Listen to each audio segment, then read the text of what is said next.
Štai kaip veikia naujasis D13TC variklis. Oras patenka į variklį ir į cilindrus. Purkštukai įpurškia degalų į suspaustą orą ir todėl jie užsidega. Patentuotas bangos formos stūmoklio dugnas liepsną nukreipia atgal į cilindro centrą, kad degimas vyktų koncentruotai ir našiai.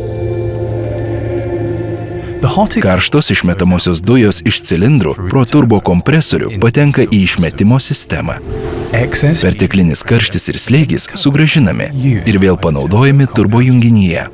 Ši turbina energiją nukreipia į pavarą, kuris suka alkūninį veleną, suteikdama varikliui papildomą impulsą bei galią. Todėl variklis visose etapuose itin efektyviai išnaudoja turimą energiją.